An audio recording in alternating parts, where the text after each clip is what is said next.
So you have made the decision of becoming a professional medium. So today, what I'm going to do is I'm going to discuss some challenges that you may face when you first start becoming a medium.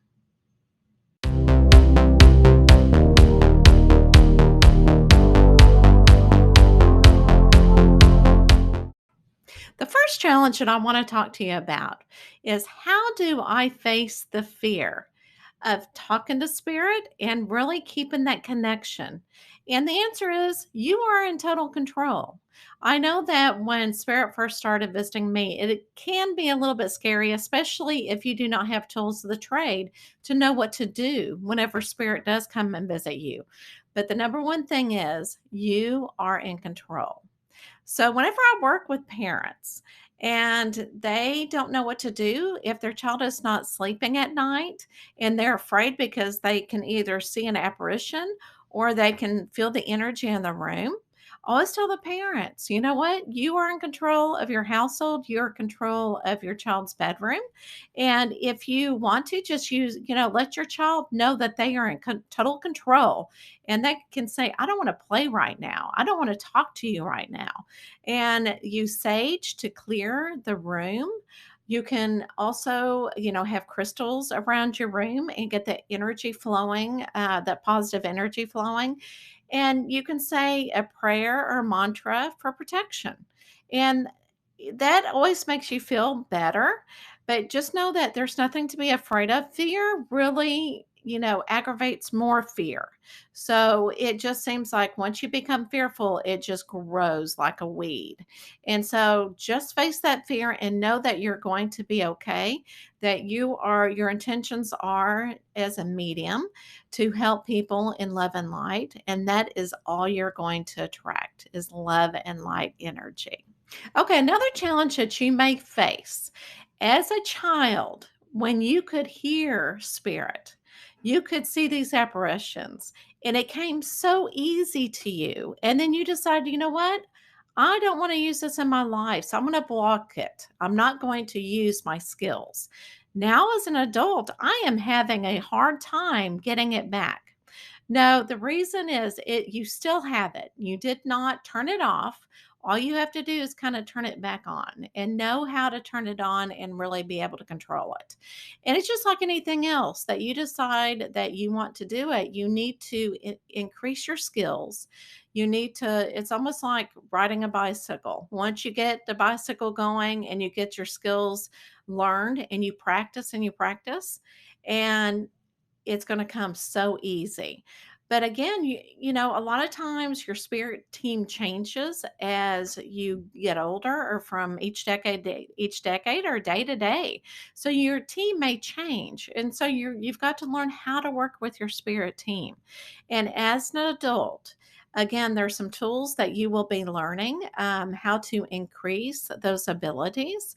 Again, but even though it seems like it's harder, it really isn't. But as an adult, what happens also is that you start thinking way too much. Your ego gets in the way. And as a child, it is a part of you, it's a part of your imagination. But as an adult, it's a little bit different.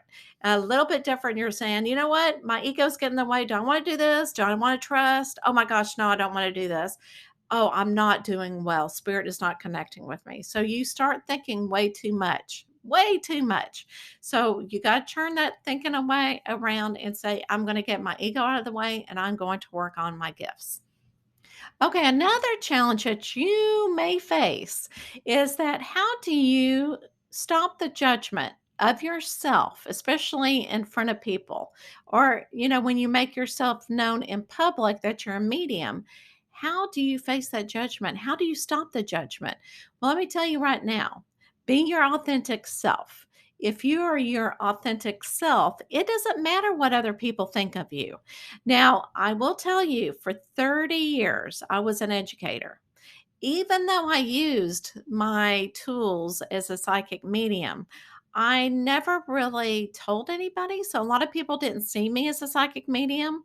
And whenever I came out as a psychic medium out of the closet, people were going like, I'm not surprised. They started thinking, so it wasn't as bad as I thought it would be. The people who do judge you, okay, let's think about them. The people who do judge you, think about this, okay? How is it going to affect you and your life if somebody else judges you and they're trying to live their own life? I mean, they're taking time out to think about you, and you got to think, well, why are they doing that? Why do they need to judge me?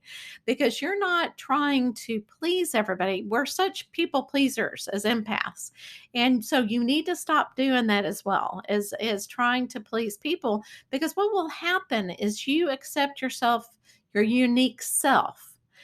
Other people are going to accept you even more because it's going to show that you have the self confidence and that you're going, I don't give a damn what you think of me.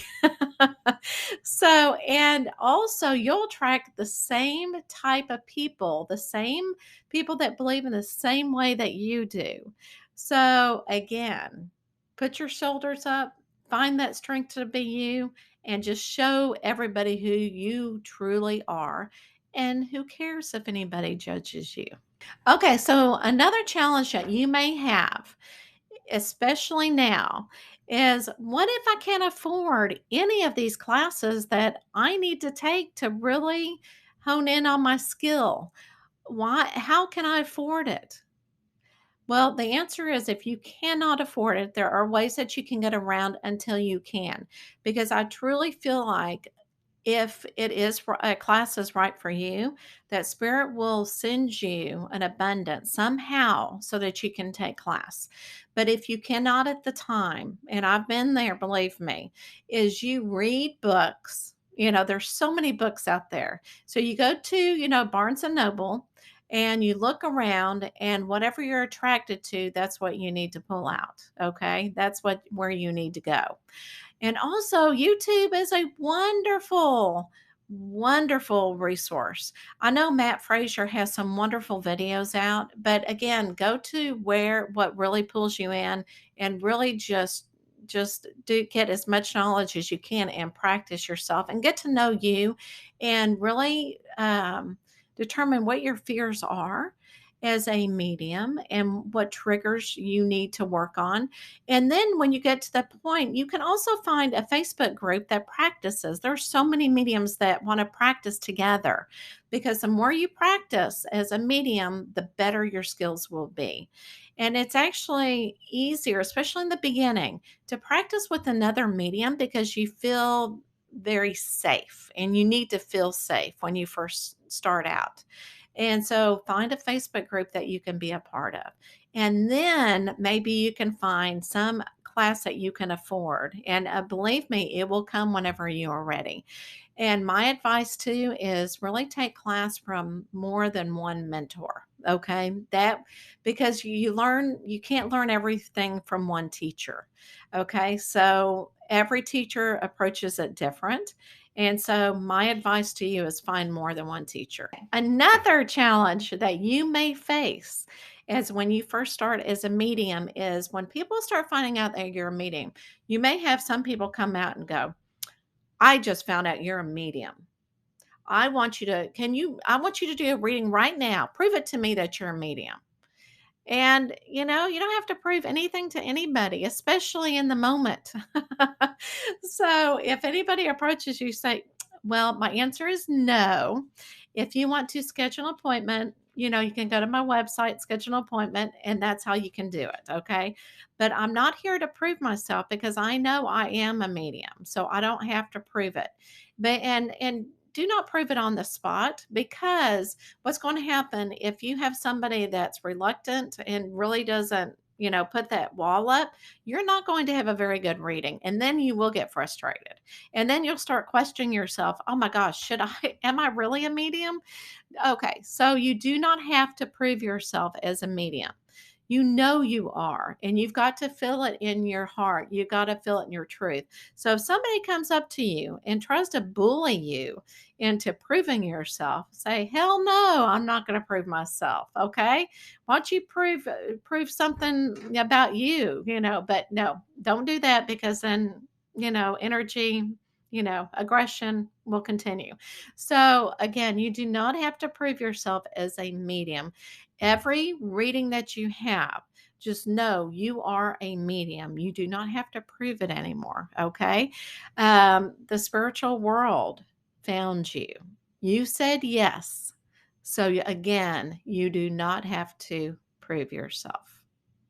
Well, I hope that this helps you continue on to mediumship and learning about mediumship.